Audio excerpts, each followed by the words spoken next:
Welcome back everyone. सो आज हम 19 से लेकर 21 अप्रैल के न्यूज़लेटर जर्नल देखेंगे एंड जो भी इंपॉर्टेंट टॉपिक्स आए हैं द हिंदू में वो सारे हम कवर करेंगे बहुत अच्छे से। So let's start. Railways to map local festivals near tracks. So Indian railways ने डिसाइड किया है कि वो मैप करेगी लोकल फेस्टिवल्स को जो भी रेलवे ट्रैक्स के आसपास होते हैं, और इसके बाद इन सब चीज़ों को ध्यान रखते हुए एक एडवाइजरी इशू की जाएगी लोको पायलट्स को on speed restrictions and other safety aspects. और ये डिसीजन क्यों लिया गया है? क्योंकि 2018 में क्या हुआ था, एक ट्रेन जो थी वो 61 लोगों के ऊपर चढ़ गई थी, और वो लोग क्या कर रहे थे, वो दशहरा सेलिब्रेट कर रहे थे अमृतसर के आसपास, और ये जो ट्रैक्स थे इनके आसपास वो दशहरा सेलिब्रेशन मना रहे थे। और ट्रेन की जो स्पीड थी वो बहुत ज्यादा थी, और ट्रेन को पता भी नहीं था, पायलट को पता भी नहीं था, लोको पायलट को, एंड इसलिए वजह से ये एक्सीडेंट हो गया, मिस हैपनिंग हो गई। सो ये एडवाइजरी इशू हो, इसके तहत ये निर्णय लिया गया है। एंड यहाँ पे जितने भी लोकल फेस्टिवल्स हैं उन सबका एक लिस्ट बनाया जाएगा, ताकि जो क्राउड गैदरिंग होती है रेलवे ट्रैक्स के आसपास सारे स्टेट्स में उसे ध्यान दिया जा सके और इन एक्सीडेंट से बचा जा सके। Bat with sticky disc found in Meghalaya. So Meghalaya में एक इंडिया का फर्स्ट बैम्बू ड्वेलिंग बैट जो है विथ स्टिकी डिस्क पाया गया है। और अगर हम बैट स्पीशीज की बात करें तो अभी तक कंट्री में बैट की जो स्पीशीज है वो 130 है, एंड अगर मेघालय में देखा जाए तो ये 66 है अभी तक, और ये सबसे ज्यादा है किसी भी स्टेट में। एंड जैसा बैट्स होते हैं वो लार्जेस्ट मेमेलियन ग्रुप होते हैं आफ्टर रॉडेंट्स। और ये जो डिस्क फुटेड बैट है जिसे यूडिस्कोपस डेंटिकुलस भी बोला जाता है, ये लाइलाड एरिया में पाया गया है near the Nongkhyllem wildlife sanctuary. And ये जो बैट है इनकी species China, Vietnam, Thailand and Myanmar जैसे कंट्रीज में भी पाई जाती है, और IUCN में इसकी जो स्टेटस है वो है least concern. ECI cannot be a super government. So अभी काफी डिबेट्स चल रही हैं और on about the Election Commission of India, model code of conduct and powers of ECI under article 324। और अगर हम देखें तो मॉडल कोड ऑफ कंडक्ट क्या होता है, और ये प्रीलिम्स के लिए भी काफी इंपॉर्टेंट हो जाता है। ये एक सेट ऑफ गाइडलाइंस हैं जो इशू की गई हैं इलेक्शन कमीशन द्वारा to regulate political parties and candidates prior to election से पहले रेगुलेट करना पॉलिटिकल पार्टीज को और कैंडिडेट्स को। और ये पॉलिटिकल पार्टीज, कैंडिडेट्स और गवर्नमेंट के लिए, ताकि जो भी इलेक्शन में वो काम कर रहे हैं इलेक्शंस के लिए तो उसको उस पर चेक एंड बैलेंसेस हो। सो ये जो कोड है ये कंसेंसस पे बनाया गया है, based on the consensus among political parties. और इसका जो ओरिजिन है अगर हम देखें तो केरला गवर्नमेंट इन 1960 जो है वहां से इसका ओरिजिनेशन हुआ है, एंड ये अडॉप्ट की गई थी और रिफाइन की गई थी, और इसे लार्ज किया गया था by the ECI in later years. And TN session जो है उन्होंने एनफोर्स किया था मॉडल कोड ऑफ कंडक्ट को पहली बार using the powers under article 324। Article 324 क्या है? ये प्रीलिम्स के लिए भी काफी इंपॉर्टेंट है। ये एम्पावर करता है इलेक्शन कमीशन को डायरेक्ट करने के लिए, कंट्रोल एंड कंडक्ट करने के लिए elections to parliament and legislature of every state. और ये कंडक्ट करता है election to the offices of president and vice president also. And Mohinder Singh Gill case जो है उसमें सुप्रीम कोर्ट ने क्या बोला था, स्टेट किया था कि आर्टिकल 324 जो है वो प्लिनरी पावर्स देता है ECI को to ensure free and fair elections. अब इशू क्या है ECI के साथ, तो ये मेंस के लिए भी काफी इंपॉर्टेंट हो जाता है कि मॉडल कोड ऑफ कंडक्ट जो है अगर हम देखें उसके तहत तो जो एनफोर्सेबिलिटी है कोड की कि ये कहाँ कहाँ लागू होता है, तो ये काफी अनरिजॉल्व है, क्लियर कट नहीं है, यहाँ पे बाउंड्री सेट नहीं है।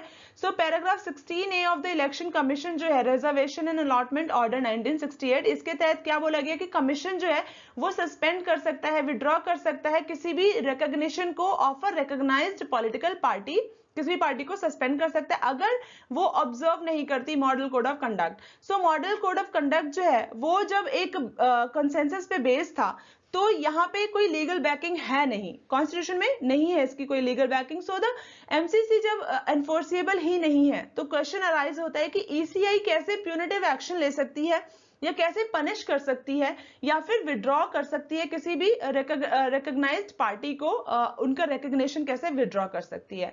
तो एक और इशू जो है वो ये है कि अगर आर्टिकल 324 है इसमें ECI को पावर है to abruptly transfer any senior official अगर वो स्टेट गवर्नमेंट में काम करता है।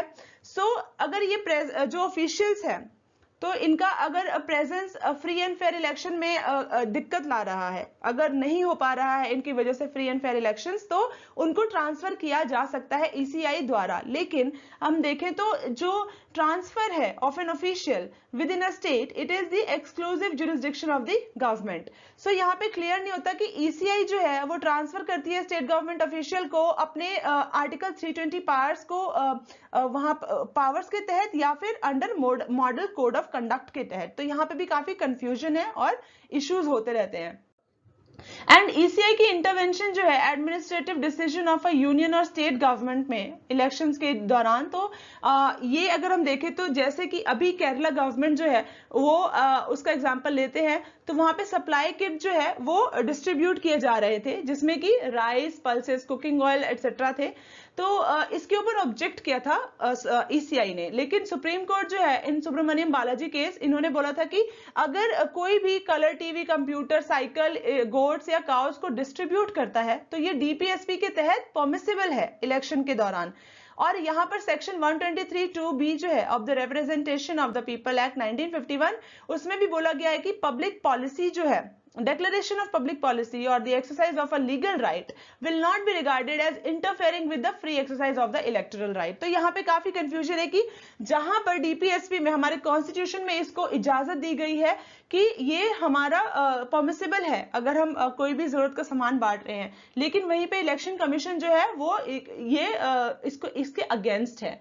तो कंक्लूजन यही निकलता है कि कोई भी अगर अथॉरिटी है, अगर कॉन्स्टिट्यूशनल बॉडी है हमारे कंट्री में, उसको अगर एब्सोल्यूट पावर दे दी जाए तो वो एक हानिकारक रहेगा। No constitutional body has absolute power, because in words of justice MS Fazal Ali, अगर ECI is armed with unlimited and arbitrary powers and it becomes partisans, it might lead to a constitutional crisis। इससे क्या होगा, confusions create होंगे, ये violet करेगी बहुत सारी चीजों को, और इससे क्या होगा कि कॉन्स्टिट्यूशनल क्राइसिस भी होगा। इंटेग्रिटी और इंडिपेंडेंस जो है इलेक्टोरल प्रोसेस का, वो काफी इंपॉर्टेंट है और इनडिस्पेंसेबल है to the democratic system.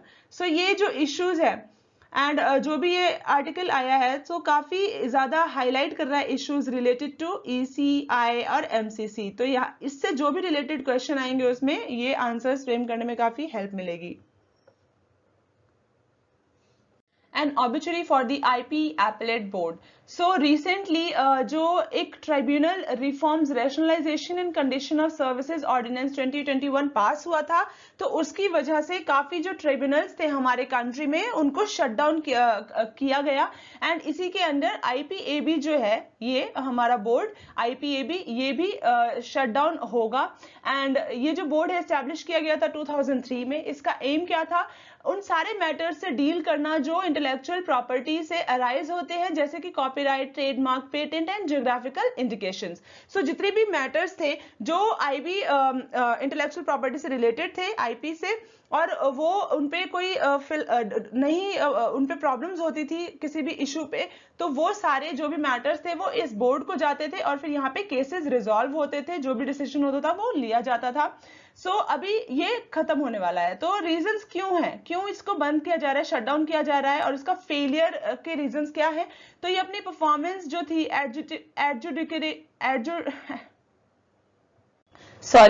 Adjudicatory functions जो हैं वो नहीं परफॉर्म कर पा रहा था due to its administrative reasons. And बहुत सारे इश्यूज थे, पेंडिंग थे कोर्ट में फॉर रेजोल्यूशन। अंडर स्टाफिंग भी रीजन है, lack of judicial institutional independence, lack of power, efficiency, apathy of the government towards IPAB। So India जो है एक काफी अच्छा एग्जाम्पल है for the world with regard to legislating TRIPS compliant patent laws, for example anti evergreening provisioning, compulsory licensing regime. लेकिन जब ये abolition होगा IPAB का, तो इंडिया एक अपॉर्चुनिटी मिस करेगा कि वो इफेक्टिव इंडिजिनियस एपेलेट मैकेनिज्म बना सके ऑन पेटेंट लॉ। इंडिया ने काफी अच्छा एग्जांपल सेट किया था इन सारे एग्रीमेंट्स को साइन करके, और यहाँ पे सारे अपने आप को इंक्लूड करके इन सब चीजों में। लेकिन अभी जब ये यहाँ पे अबॉलिशन किया गया IPAB का, तो ये एक सेटबैक फॉर्म करेगा इंडिया के लिए। सो वे फॉरवर्ड है कि एपेलेट मैकेनिज्म जो है, it allows for the correction of unjustified patent grants at the patent office और बाय एरर और ओवरसाइट। और अफेक्टिव एपेलेट मैकेनिज्म जो है पेटेंट लॉ पे ये काफी क्रिटिकल है for the innovation system ecosystem.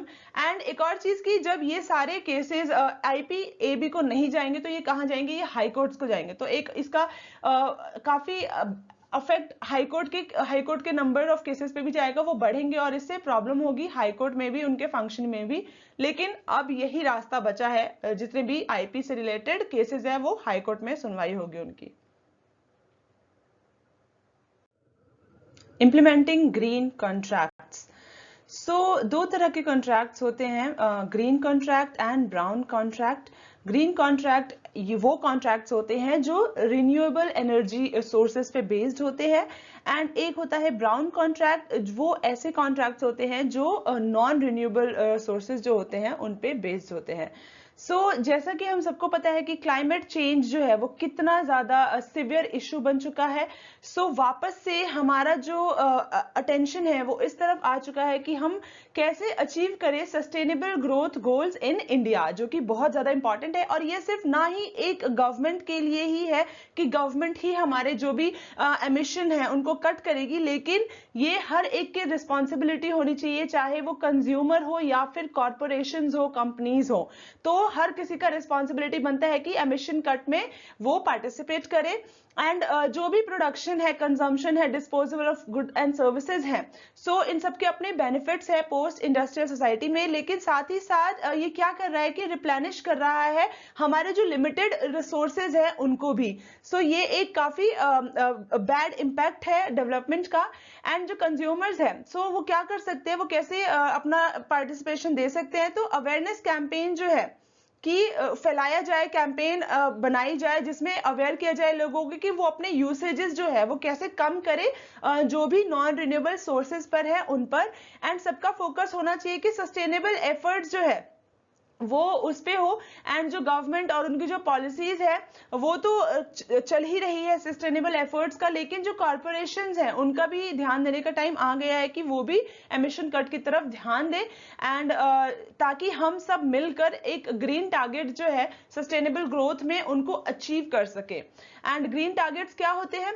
Green targets एक कमर्शियल कॉन्ट्रैक्ट है। इसके तहत कोई भी जो कॉन्ट्रैक्टिंग पार्टीज है उनको एक मैंडेट जो होता है सेट करना पड़ता है to cut down green house gas emissions at different stages of delivery of goods and services. तो हर एक स्टेज पे कैसे एमिशन को कट किया जाना चाहिए, इस पे एक मैंडेट बनाना होता है। एंड ये ऑल फेज ऑफ इंडस्ट्रीज पे इंक्लूडेड होता है, like transportation, operation, waste disposal etcetera. Enforcement of green target कैसे होगा? तो गवर्नमेंट जो है ग्रीन टारगेट इंट्रोड्यूस कर सकती है, ताकि जब कंपनी पार्टिसिपेट करे टेंडर प्रोसेस में उस वक्त ग्रीन टारगेट्स इंट्रोड्यूस किया जाना चाहिए। और इससे क्या होगा कि ग्रीन क्वालिफिकेशंस जो है वो प्रिस्क्राइब किए जाएंगे, जिसमें pre defined percentage of green energy होगी, जो कि एडुकेट होनी चाहिए on site waste management and reducing carbon emissions. और एक बार जब कोई बिडर चूज कर लेता है जो कॉन्ट्रैक्टिंग अग्रीमेंट होता है बिटवीन द पार्टीज, तो उस वक्त ग्रीन ऑब्लिगेशन जो है डिटेल में बताया जाना चाहिए। और ये भी होना चाहिए कि वो ऑब्लिगेशंस बाइंडिंग हो और एनफोर्सेबल हो in the eyes of the law. इससे क्या होगा, क्वालिटी और एनर्जी एफिशिएंट इंफ्रास्ट्रक्चर है उन पे फोकस जाएगा, नॉइज रिडक्शन पे जाएगा, एयर एंड वाटर पॉल्यूशन पे जाएगा, जितने भी eco friendly means of transportation है या फिर सस्टेनेबल वेज है जिससे वेस्ट मैनेजमेंट किया जा सके और एनवायरमेंट को जो कम से कम क्षति पहुंचाए, उन सब स्टेप्स को लिया जाएगा। और ये काफी ज्यादा हेल्पफुल होगा हमें एनफोर्स करने में ग्रीन टारगेट्स को। एंड ऑब्लिगेशंस को मीट करना कैसे रहना चाहिए, तो ये है गवर्नमेंट जो है उसको जो भी सर्विस प्रोवाइडर्स है उनको बोलना होगा कि जो कॉन्ट्रैक्चुअल ऑब्लिगेशंस है ताकि इन सबको फॉलो किया जाए। और मेक श्योर करना होगा कि ऑब्लिगेशन जो है ग्रीन टारगेट ये रेजोनेट हो to make sure that they flow down to all levels of supply chain. तो सारे लेवल्स पे ये फ्लो डाउन हो और अच्छे से फॉलो हो। तो इकोनॉमिक कॉस्ट जो है ग्रीन कॉन्ट्रैक्ट्स का वो और भी ज्यादा हो जाता है नॉर्मल ब्राउन कॉन्ट्रैक्ट से। हमको पता है इकोनॉमिक कॉस्ट ज्यादा होगी, लेकिन ये अभी बहुत ज्यादा जरूरत है इसकी, क्योंकि जो भी हमारा ग्रीन हाउस गैस एमिशंस है उसका बर्डन जो है ना ही सिर्फ गवर्नमेंट पे है बट और हम अचीव भी नहीं कर पाएंगे ग्रीन जो टारगेट्स है अगर कॉर्पोरेशन और इंडिविजुअल लेवल पे ये सब लोग ना फॉलो करें इन सब चीजों को। तो ये बहुत ज्यादा इंपॉर्टेंट हो जाता है, भले इसकी इकोनॉमिक कॉस्ट ज्यादा हो लेकिन हमें ये अचीव करना है for our environment. Prelim bites, Nongkhyllem wildlife sanctuary ये री भोई डिस्ट्रिक्ट में है near Lailad village in Meghalaya and eastern Himalaya global biodiversity hotspot के अंडर फॉल करती है। It supports different species of Royal Bengal tiger, clouded leopard, Indian bison and Himalayan black bear. So यहाँ पे birds भी पाए जाते हैं, Manipur bush quail, rufous necked hornbill and brown hornbill. Lingaraj temple जो है डेडिकेटेड टू शिवा है और ये किंग जजाति केशरी ऑफ सोमवंश है, उन्होंने बनाया था। ये रेड स्टोन में बनी हुई है, क्लासिक एग्जाम्पल है कलिंगा स्टाइल ऑफ आर्किटेक्चर का और ये बिंदुसागर लेक जो है इसके नॉर्थ में लोकेटेड है ये टेम्पल। 20 अप्रैल के ये सारे इंपॉर्टेंट टॉपिक्स हैं, जैसा कि हम देख सकते हैं काफी इंपॉर्टेंट आर्टिकल्स आए हैं इस बार, तो हम इनको अच्छे से कवर करेंगे। Vande Bharat becomes one of the top civilian evacuations. So ये जो इवैक्यूएशन प्रोसेस था जो कोरोना के टाइम पर मई 7 को जो ये इवैक्यूएशन प्रोसेस स्टार्ट हुआ था, क्यों स्टार्ट किया गया था? क्योंकि जो हमारे कोविड-19 की वजह से हमारे जो इंडियंस हैं दूसरी कंट्रीज में स्ट्रैंडेड हो गए थे, फंस गए थे, उन्हें आने का कोई सपोर्ट नहीं मिल रहा था, तो उनको जब हमने वहां से इवैक्यूएट किया अपनी कंट्री में वापस लेकर आए, तो ये मिशन जो था इसमें काफी सक्सेसफुल रहा है और ये one of the largest evacuations है of civilians by a country, किसी भी कंट्री द्वारा लार्जेस्ट इवैक्यूएशन प्रोसेस है। एंड जो 1990 में गल्फ वॉर के टाइम पे हमने इवैक्यूएशन प्रोसेस स्टार्ट किया था उससे भी ज्यादा ये आगे बढ़ चुका है मिशन। एंड इस मिशन की बात करें तो यहाँ पर ना ही सिर्फ रूरल फैमिलीज और एनआरआईज की हेल्प की गई थी इस मिशन के द्वारा, लेकिन उनके जो सप्लाई चेन है वो हर्ट ना हो, वो उसको कोई इफेक्ट ना हो, इसका भी ध्यान रखा गया था। एंड यहाँ पे डेटा प्रोवाइडेड है कि कितने फ्लाइट्स लिए गए थे और कितने कार्गोज का फ्लाइट किया गया था। ट्रांसपोर्ट बबल्स है और जो जिसे हम एयर ट्रैवल अरेंजमेंट बोलते हैं, एक टेम्परेरी अरेंजमेंट होता है बिटवीन टू कंट्रीज, जिसका एम क्या होता है? कमर्शियल पैसेंजर सर्विसेज जो होती हैं उनको रिस्टार्ट करना, कमर्शियल पैसेंजर सर्विसेज को when regular international flights are suspended, जब रेगुलर इंटरनेशनल फ्लाइट सस्पेंडेड होती हैं तो इनको कंटिन्यू रखना as a result of the pandemic are in place. So ये होता है ट्रांसपोर्ट बबल और air travel arrangement. NASA Mars helicopter makes first flight on another planet. So NASA का जो हेलीकॉप्टर है इंजेन्युटी वो मार्स पे पहुंच चुका है।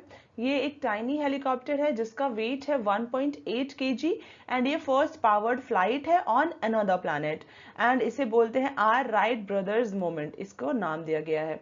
सो इसकी जो इमेजेस हैं वो 278 मिलियन किलोमीटर से आई हैं एंड ये ब्लैक एंड व्हाइट इमेज है जिसमें एक बग लाइक शेडो जो है कास्ट हो रहा है सरफेस पे। एंड ये फर्स्ट पावर फ्लाइट है, जैसा कि हमने अभी पढ़ा, was achieved by the Wright brothers in 1903 in north Carolina.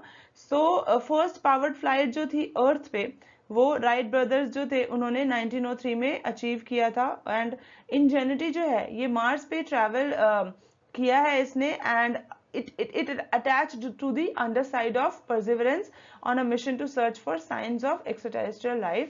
So जो मार्स का जो एक मिशन है मार्स 2020 Perseverance रोवर, वो जो मिशन है उसे ये कंट्रीब्यूट नहीं करेगा।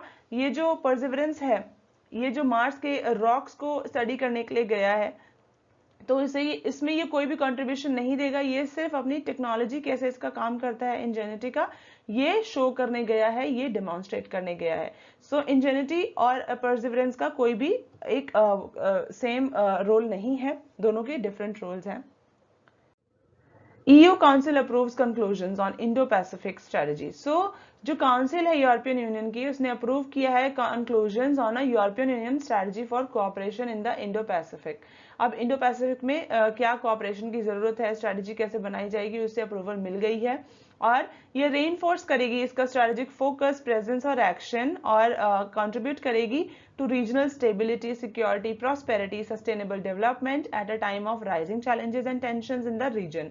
हमें पता है इंडो पैसिफिक में या फिर पूरी कंट्री में, पूरे वर्ल्ड में इनफैक्ट कितनी ज्यादा टेंशंस एंड चैलेंजेस हैं।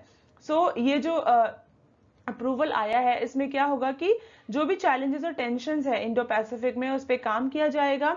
एंड जो इंडो पैसिफिक के करंट डायनामिक्स है, इसमें इंटेंस जो पॉलिटिकल कंपटीशन है, जिसकी वजह से ट्रेड सप्लाई चेन्स पे काफी इफेक्ट पड़ रहा है। In fact technological, political, security areas में भी काफी इफेक्ट है। एंड ह्यूमन राइट्स का अगर हम देखें तो वो भी चैलेंज हो रहे हैं, वहां पे ह्यूमन राइट्स भी काफी वायलेशंस हो रहे हैं।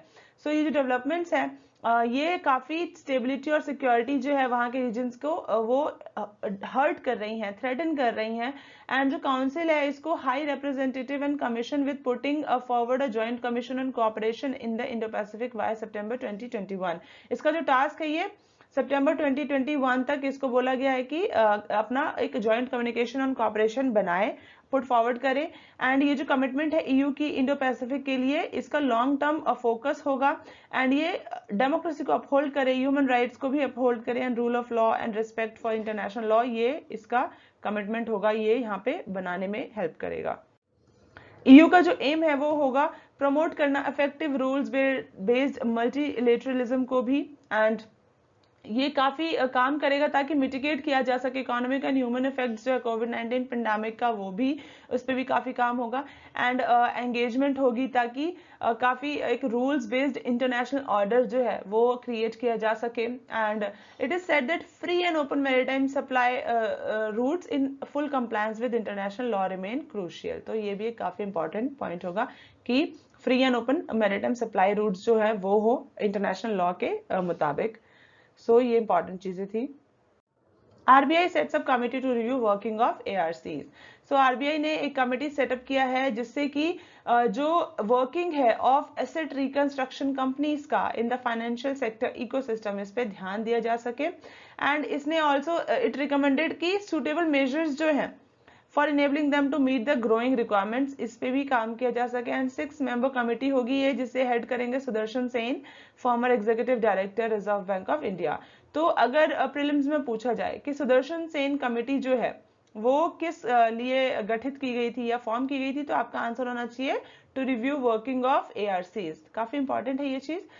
As per the terms of reference of committee, ये जो पैनल है ये रिव्यू करेगा existing law and regulatory framework applicable to ARCs और रिकमेंड करेगा मेजर्स को to improve efficacy of ARCs.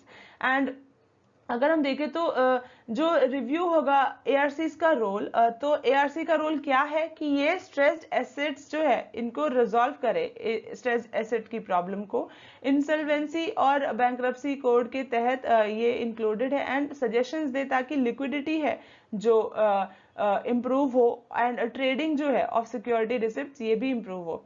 और also it will review the business model of ARCs. तो एआरसीज बैंकिंग सेक्टर के लिए काफी इंपॉर्टेंट है, फाइनेंशियल सेक्टर इकोसिस्टम के लिए।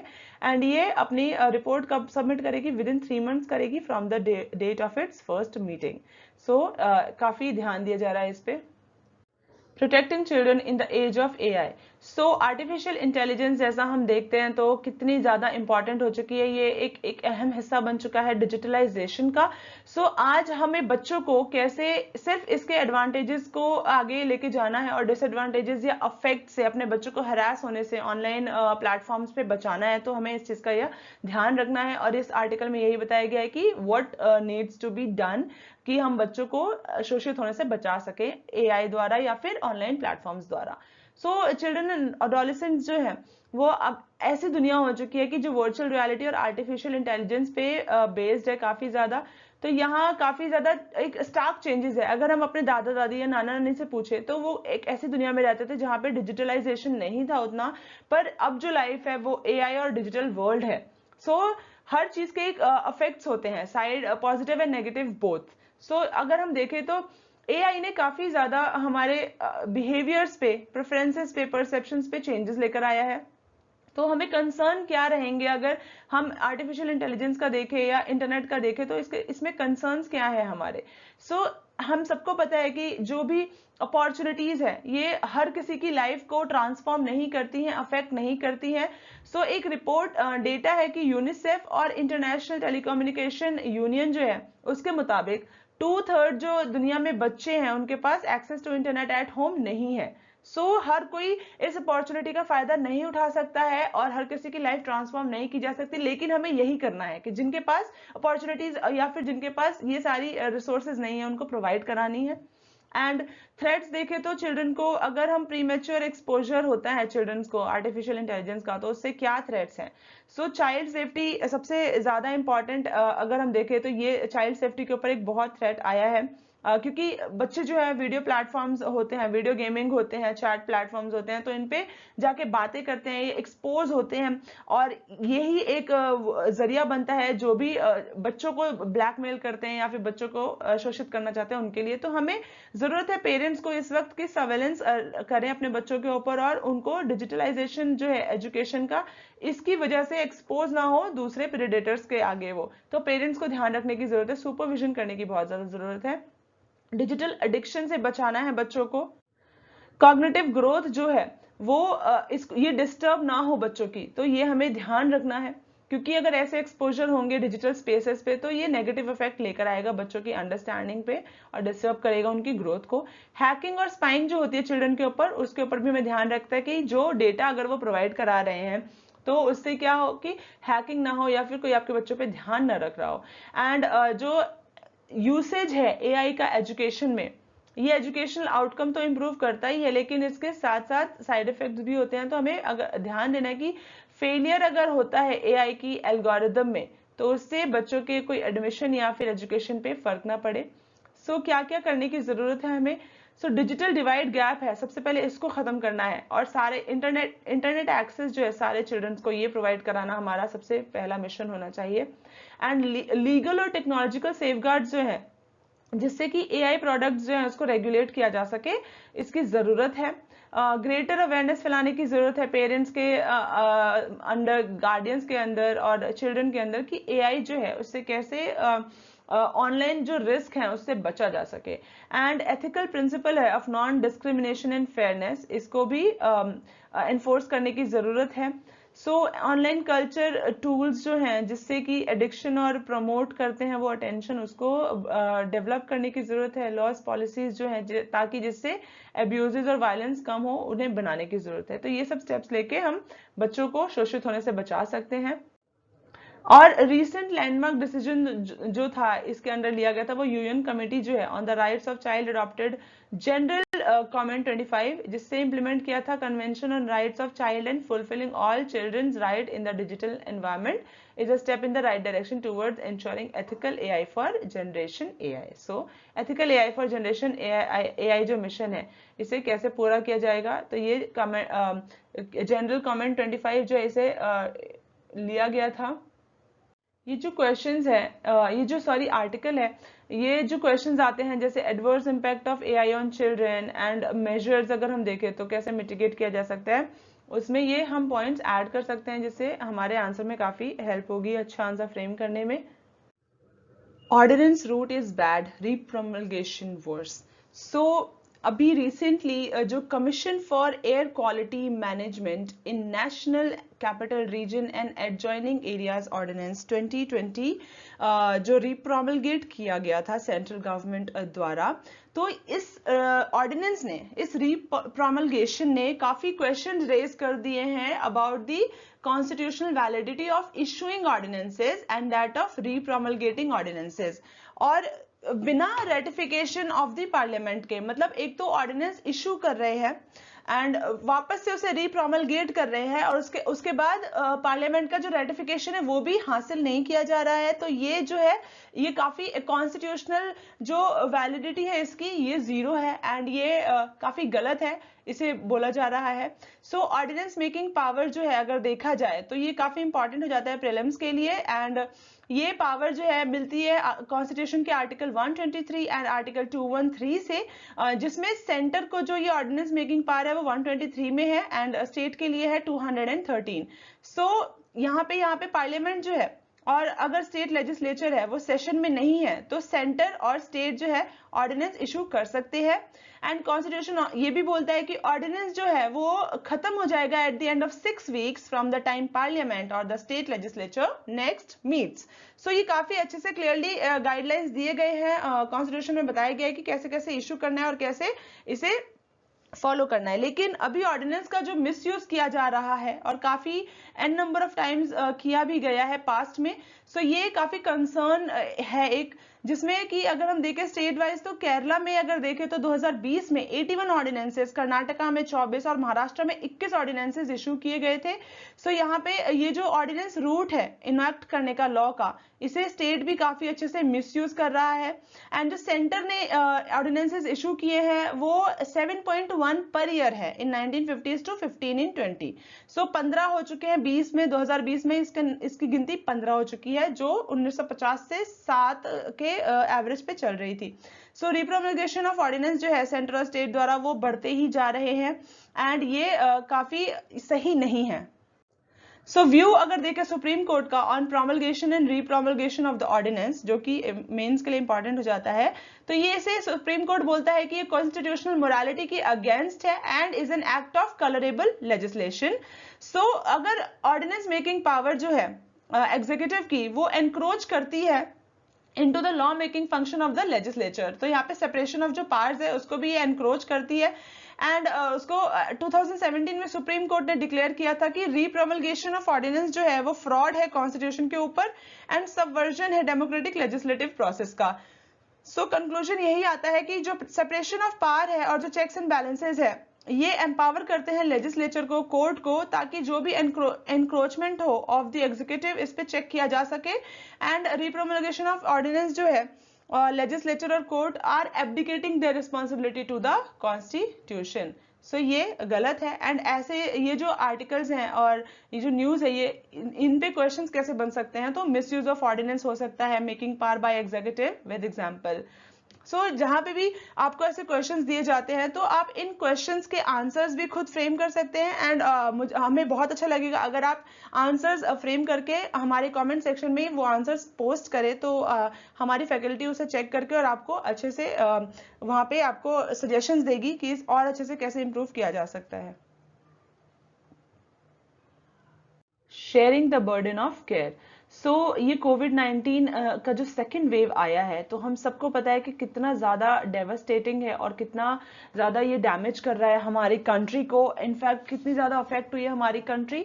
और ये चीज़ भी दिखाता है कि कितने रिस्पॉन्सिबल रहे हैं हमारे स्टेट या हमारी जो कंट्री है वो डील करने में कोविड की सेकेंड वेव को, जबकि हमारे पास कितना ज़्यादा टाइम था, हमारे पास 1 साल था और हमें पता है कि ये वायरस क्या क्या कर सकता है और कितना ज़्यादा अफेक्ट कर सकता था, ये कितनी डेथ्स हो रही थी बाकी कंट्रीज में भी। स्टिल हमने जो है प्रिकॉशंस नहीं लिए और इनफैक्ट हमने स्टेप्स नहीं लिए उस डायरेक्शन में, जिसकी वजह से ये कितनी डेथ्स हो रही है जो कंट्री में। और ये काफी एक सीरियस इनजस्टिस है क्योंकि सारी चीजें होने के बावजूद अगर हम उस टाइम पर वो स्टेप्स नहीं लेते या रिसोर्सेज को यूटिलाइज नहीं करते हैं, फंड्स को यूटिलाइज नहीं करते हैं, तो ये एक दिक्कत है और ये हमारे सिटीजन जो है उनके साथ भी काफी इनजस्टिस है। तो अगर हम देखें तो अप्रोच जो है इस इशू से डील करने के लिए क्या क्या होना चाहिए, तो एक रिएक्टिव अप्रोच है जिसके अंडर जो गवर्नमेंट है वो ट्रांसफॉर्म करती है वेल परफॉर्मिंग फैसिलिटीज को at the tertiary level into the state of the art covid hospital. So well performing facilities हो गई तो उनको ट्रांसफॉर्म किया जाता है कोविड-19 हॉस्पिटल्स बनाने में। प्राइमरी लेवल पे जो होती है फैसिलिटीज उनको क्रिएट किया जाता है टेम्परेरी स्ट्रक्चर्स की तरह, जैसे कोई एक हॉस्पिटल है या कुछ है तो उसे टेम्पोरेरीली कुछ कोविड-19 के लिए बना दिया गया है एंड ये क्रिएट किया गया है by hiring building open spaces as कोविड-19 treatment centre providing only beds. So open spaces हो गए, बिल्डिंग्स हो गए, ऑफिसेज हो गए या कोई और जगह हो गई जो काफी खाली रही है, लेकिन अब उसे यूज किया जा रहा है बनाने के लिए कोविड-19 ट्रीटमेंट सेंटर जिसमें सिर्फ बेड प्रोवाइड कराए जाएंगे। गवर्नमेंट ने और भी क्रिएट किया है फर्स्ट लाइन ट्रीटमेंट सेंटर इस अप्रोच के अंदर और ये जो अप्रोच है काफी स्टेट्स में भी फॉलो की जा रही है। लेकिन कंसर्न क्या है, ये जो रिएक्टिव अप्रोच है इसके अंदर तो पीपल जो है, लोग जो है वो ये जो रूटीन हॉस्पिटल सर्विसेज है इसको एक्सेस नहीं कर पा रहे हैं इन फैसिलिटीज द्वारा एंड ये जो रूटीन हॉस्पिटल्स हैं इनको कोविड फैसिलिटीज में कन्वर्ट किया जा रहा है। टेम्पररी स्ट्रक्चर्स जो थे वो एडिक्वेट इंफ्रास्ट्रक्चर इनके पास नहीं था, एंड इस वजह से जो नीड्स थी पेशेंट्स की रियल टाइम सिचुएशन में उसे मीट नहीं की जा रही थी। फर्स्ट लाइन ट्रीटमेंट सेंटर जो थे वो जो ट्रस्ट है लोगों के अंदर वो बनाने में वो फेल रहे हैं, इस वजह से इन्हें शट डाउन किया गया जब केसेस कम हो गए थे। तो न्यू अप्रोच अगर हम देखें, हमें न्यू अप्रोच लेने की जरूरत है जो कि सेकेंडरी लेवल हेल्थ सर्विसेज जो है वो उसको कैसे वहां पे हम यूटिलाइज कर सकते हैं। सो फंक्शनल फैसिलिटीज जो है सेकेंडरी लेवल पे इनको हम एक्सक्लूसिव कोविड-19 केयर सेंटर्स बना सकते हैं। इससे क्या होगा कि जो पेशेंट्स हैं जिनको आईसीयू सपोर्ट नहीं चाहिए उनको काफी हेल्प मिलेगी और सबको हम ट्रीट कर पाएंगे जिनको ज्यादा सपोर्ट की जरूरत नहीं है। एक कम्युनिटी हेल्थ सेंटर जो है उसे बनाने की जरूरत है, क्योंकि ये जो सेंटर्स हैं इसमें जो हेल्थ सिस्टम है काफी इस पे रिलाई करेगा। जो लोग हैं आके इसमें भी चेकअप्स करा सकते हैं जो उनके नॉर्मल चेकअप्स हैं। सो प्राइमरी हेल्थ सेंटर जो है उनको भी स्ट्रेंथन किया जाना चाहिए ताकि लोगों की जो क्यूरेटिव केयर सर्विसेज है उनको ध्यान रखा जा सके। अर्बन एरियाज में स्टेट्स को डेवलप करने चाहिए peripheral hospitals at secondary level within the government sector. So benefits क्या होंगे कि जो वर्कलोड है टर्शरी केयर पे वो कम होगा। स्पेशलिस्ट जो है सेकेंडरी सेंटर्स में इनको काफी इजीली जो है डायरेक्शन मिलेगी फ्रॉम डिस्ट्रिक्ट हॉस्पिटल और मेडिकल कॉलेजेस, एंड इसलिए बेटर फिजिबिलिटी भी होगी। एंड जो नए सेंटर्स है they can be used for sample collection and vaccine delivery as well. Post the pandemic these facilities can return to their normal work, and इससे क्या होगा कि टेम्परेरी स्ट्रक्चर्स की तरह ये बंद नहीं होंगे। सो यहाँ पर अभी हमें पता है, हम न्यूज में देख रहे हैं कि कितने ज्यादा बेड्स या बेड्स नहीं मिल रहे हैं पेशेंट्स को। सो यहाँ पे काफी इंपॉर्टेंट हो जाता है कि बेड्स प्रोवाइड कराए जाए और which are effectively integrated into the existing health services. और इससे क्या होगा, इंफ्रास्ट्रक्चर फैसिलिटीज जो है इस वजह से काफी इफेक्टिव केयर जो है प्रोवाइड कराई जा सकेगी, इंफ्रास्ट्रक्चर फैसिलिटीज को अच्छा बनाया जा सकेगा, एंड इससे लोगों में ट्रस्ट जो है वो भी बिल्ड किया जा सकेगा और हेल्थ सर्विसेज जो है वो लॉन्ग टर्म के लिए भी कंट्रीब्यूट करेंगी, स्ट्रेंथन होंगी।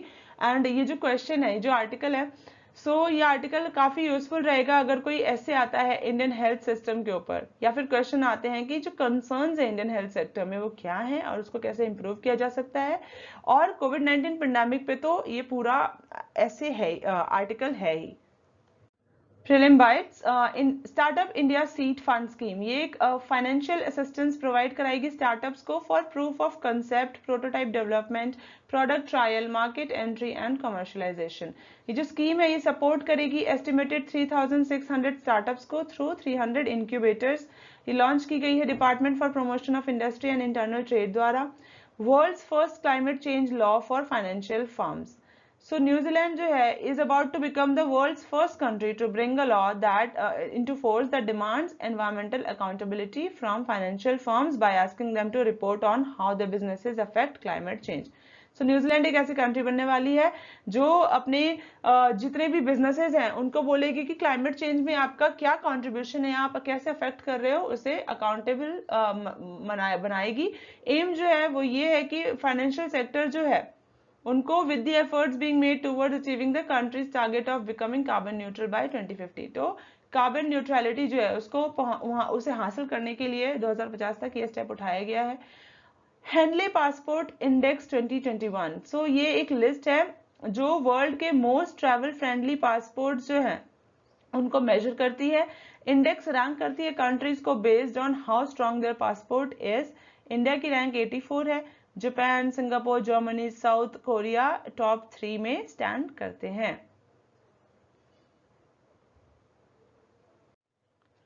21 अप्रैल के इंपॉर्टेंट आर्टिकल्स ये हैं। US currency watch list and intrusion into policy. So commerce secretary जो है उन्होंने क्वेश्चन किया है यूएस गवर्नमेंट के डिसीजन को जिसमें यूएस ने इंडिया को वॉच लिस्ट में रखा था फॉर करेंसी मैनिपुलेटर्स। तो हमने पिछले कुछ दिनों में भी ये एक इससे रिलेटेड न्यूज पढ़ा था कि यूएस ने इंडिया को करेंसी वॉच लिस्ट में रखा है जिसमें वो इंडिया को बोलती है कि वो करेंसी मैनिपुलेट करती है, और इस वजह से हमारे जो इंडिया का स्टैंड है वो ये है कि ये गलत है और ये डिसीजन सही नहीं है। क्वेश्चन किया है कॉमर्स सेक्रेटरी ने।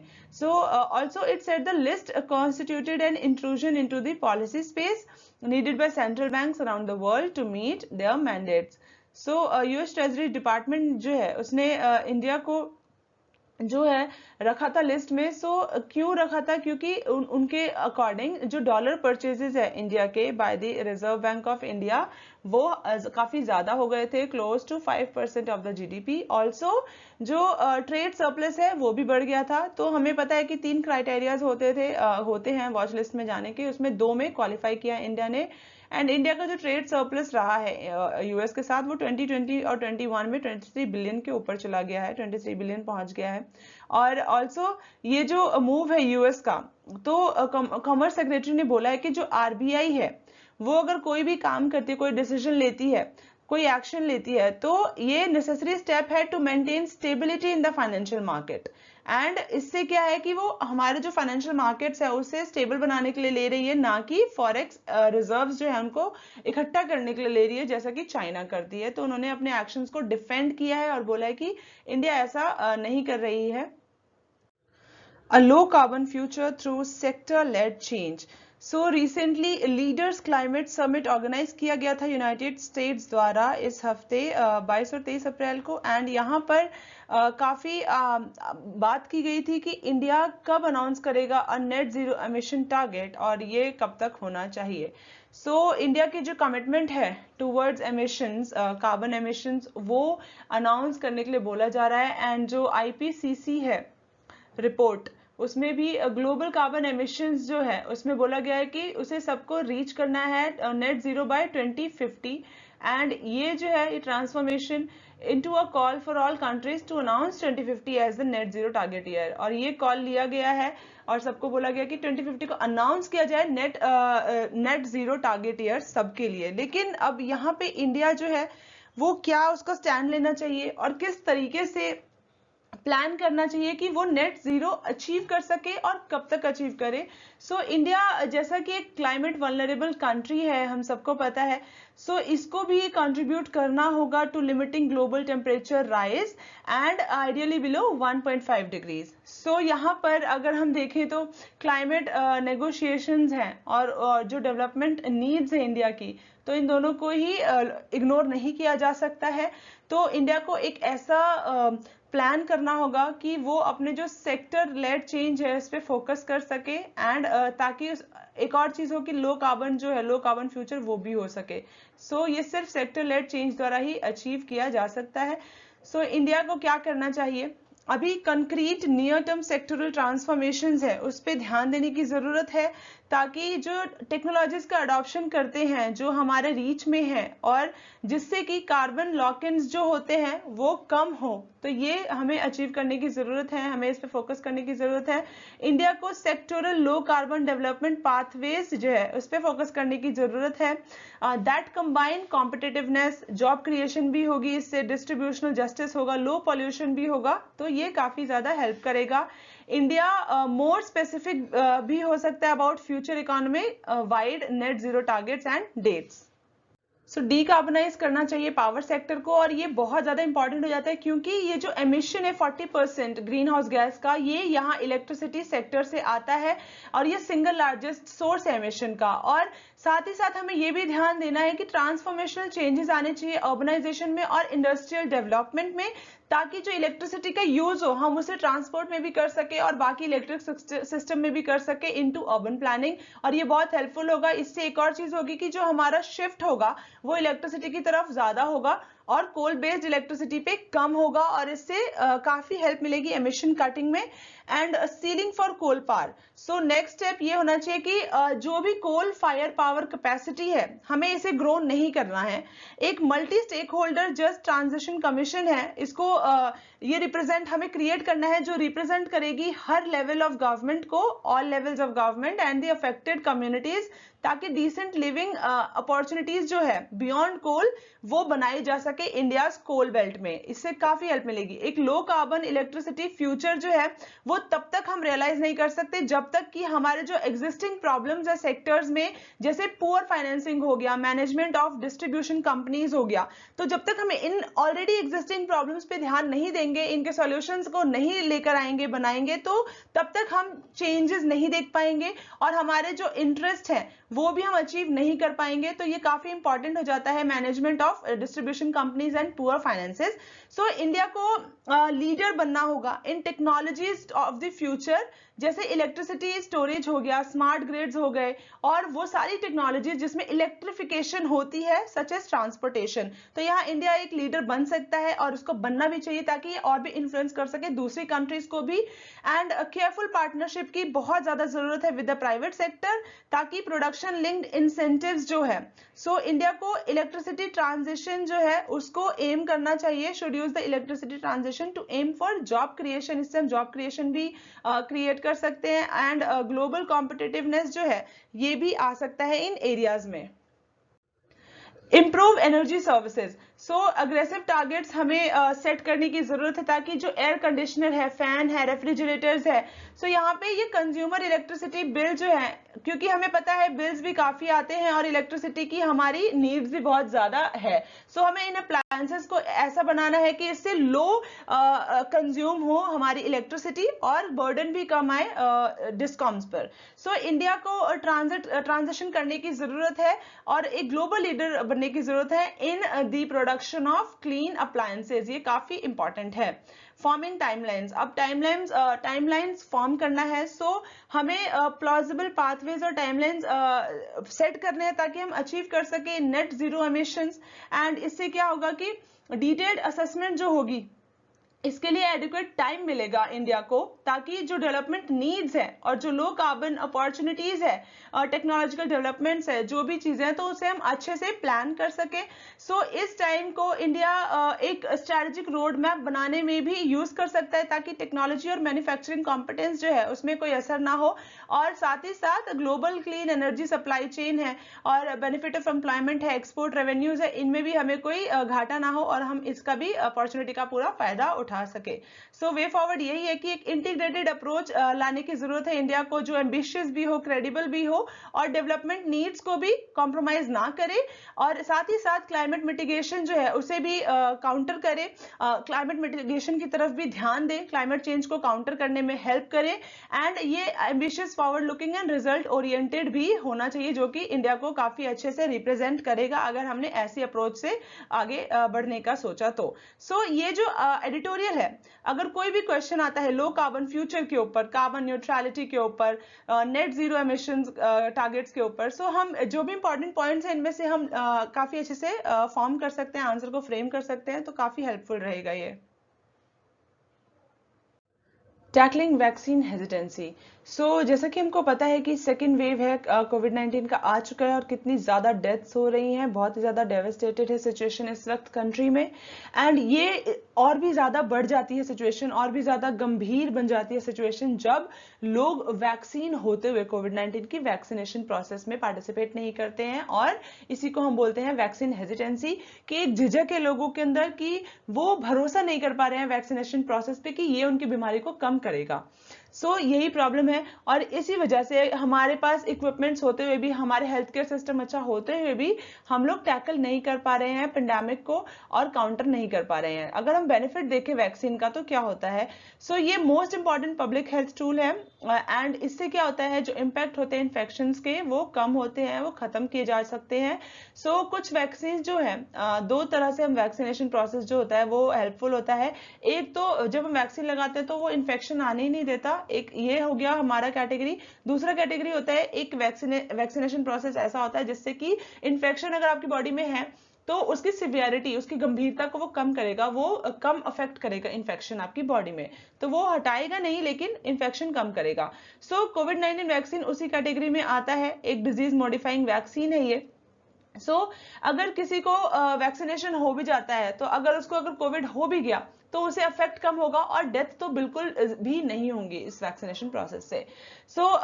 इसलिए भी बोला जाता है कि मास्क को, अगर आप वैक्सीन हो चुके हैं, फिर भी वैक्सीनेटेड हो चुके हैं, फिर भी आपको मास्क पहनना बहुत जरूरी है। एंड अगर देखें तो कोविड-19 वैक्सीन जो है, ये तो जान तो बचा ही रही हैं, लेकिन अगर non Covid health care services देखें गवर्नमेंट और प्राइवेट हॉस्पिटल में, तो कोविड-19 की वजह से इसमें राइज इन डिमांड आ रहा है। एंड ऑल्सो जो इसे अवॉइड किया जा सकता है रैपिड वैक्सीनेशन ड्राइव द्वारा, लेकिन फिर भी बहुत सारे लोग जो है इस लाइफ सेविंग साइंटिफिक इंटरवेंशन को एक्सेप्ट नहीं कर रहे हैं और हेजिडेंट है। वैक्सीन हेजिटेंसी जो है, अगर वर्ल्ड हेल्थ ऑर्गेनाइजेशन द्वारा डेफिनेशन देखें तो क्या है, ये एक रिलक्टेंस है या रिफ्यूजल है to be vaccinated and is one of the top threats to global health. And reluctance to vaccinate has had detrimental impact on public health, जैसा कि हम देख सकते हैं। सॉल्यूशंस क्या होंगे? पब्लिक ट्रस्ट बनाना होगा हमें क्लियर और ट्रांसपेरेंट कम्युनिकेशन द्वारा, हमें अपने आप को इक्विप करना होगा और हेल्थ केयर प्रोफेशनल्स और फ्रंटलाइन वर्कर्स को भी इक्विप करना होगा। लोकल एंड कम्युनिटी वॉइसेस जो है काफी इंपॉर्टेंट रोल प्ले करती है इसमें, ताकि लोग जो है वो उनसे भरोसा प्राप्त कर सके, उनको भरोसा दिला सके। लोकल और कम्युनिटी वॉइसेस, क्रेडिबिलिटी आ जाती है। Seeding positive messages proactively in the community and on social platforms, ये भी काफी इंपॉर्टेंट बन जाता है स्टेप। वे फॉरवर्ड देखे तो हमें ये अभी सबसे ज्यादा जरूरत है कम्युनिटी की जो कंसर्न्स है उनको एड्रेस करने का, और जो भी लोग हैं जिस भी वजह से वैक्सीनेशन प्रोसेस में पार्टिसिपेट नहीं कर पा रहे हैं, उनको भरोसा दिलाने का, उनको ट्रस्ट दिलाने का वैक्सीन में कि ये आपके लिए सही रहेगा एंड इससे काफी ज्यादा अफेक्ट भी पड़ेगा हमारे हेल्थ सर्विसेज में और हमारे हेल्थ सिस्टम में। ये जो आर्टिकल है, ये क्वेश्चंस जो आते हैं, enumerate the problems in India's vaccination drive, या फिर वैक्सीनेशन ड्राइव का क्या सक्सेस रहा है, मेजर्स क्या लिए गए हैं, तो इन सब में ये काफी हेल्पफुल रहेगा जितने भी पॉइंट्स है अगर आप इन्हें ऐड करते हैं तो। Prelim bytes, UN Chinese language day, ये 20 अप्रैल को मनाया जाता है। एंड ये जो दिन है इसको इसलिए भी चूज किया गया है to pay tribute to Kenji, who is a mythical figure and who is presumed to have invented Chinese characters about 5000 years ago. First Chinese language day जो है वो 2010 में मनाई गई थी ऑन 12 नवंबर, लेकिन 2011 में डेट को 20 अप्रैल से मनाया जा रहा है।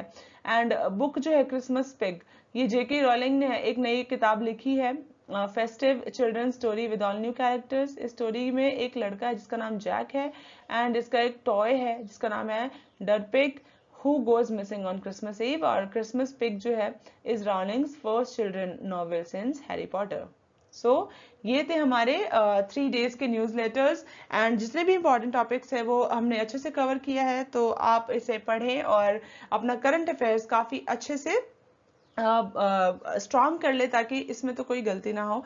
And keep preparing, keep learning, let's crack UPSC with 1 PSC। All the best.